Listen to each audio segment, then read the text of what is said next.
এখন সকাল 6:15। আমরা রামপুর থেকে গাড়ি করে সোনপ্রয়াগে এসে 6টা নাগাদ লাইনে দাঁড়িয়েছি।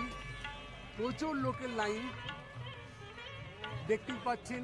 সামনে সারি সারি কালো কালো মাথা, বিভিন্ন বয়সী নারী পুরুষ লাইনে দাঁড়িয়ে, কারো হাতে লাঠি। যাদের হাতে লাঠি তারা পদব্রজেই যাবেন, আর যারা এমনি লাইনে দাঁড়িয়ে আছেন তারা কেউ হয়তো পদব্রজে যাবেন, কেউ ঘোড়ায় যাবেন, কেউ পিট্টুতে যাবেন, কেউ ডুলিতে যাবেন। আকাশ মোটামুটি পরিষ্কার, মেঘের চিহ্ন মাত্র দেখতে পাচ্ছি না, তবে সূর্যি মামা দেখা নেই। ঠান্ডা হাওয়া দিচ্ছে, অল্প শীতও করছে।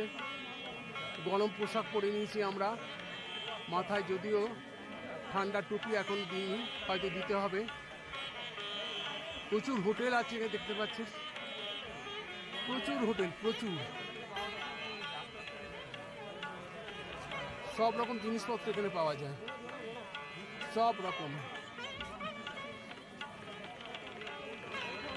খাবারের রেস্টুরেন্ট আছে, আরও নানা প্রয়োজনীয় সামগ্রীর দোকান রয়েছে। গরম জামা, টুপি, বর্ষাতি, ব্যাগ, জুতো, মোজা, গ্লাভস, সব রকম জিনিসপত্রের দোকান এই সোনপ্রয়াগে রয়েছে। সোনপ্রয়াগে আরেকটা জিনিস আপনাদের দেখাচ্ছি। সোনপ্রয়াগে রয়েছে একটা কার পার্কিং স্পেস, 3-4টে ফ্লোরের। এখানে টু হুইলার রাখা যায় সব কটায়। তো দাঁড়িয়ে আছি কখন যে গৌরীকুণ্ডে যাবার গাড়ি পাবো আর তাতে উঠতে পারবো এবং গৌরীকুণ্ডে পৌঁছবো জানি না। আকাশ, ওই দেখুন আকাশে হেলিকপ্টার যাচ্ছে দেখতে পাচ্ছি, খুব ছোট্ট অবস্থায় দেখতে পাচ্ছি, মাছির মতো একটা হেলিকপ্টার চলে গেল। আমরা ঘুম থেকে উঠে এক কাপ চাও খেতে পারিনি, চেষ্টা করব গৌরীকুণ্ডে গিয়ে এক কাপ চা অন্তত খাবার। আমরা দাঁড়িয়ে আছি সোনপ্রয়াগে, গৌরীকুণ্ডে যাব, ওখান থেকে গাড়ি করব, এখান থেকে গাড়ি নিয়ে গৌরীকুণ্ডে যাব। সামনে পেছনে বিশাল লোকের মিছিল পড়ে গেছে, দেখুন পেছনটা দেখুন কি বিশাল লম্বা লাইন।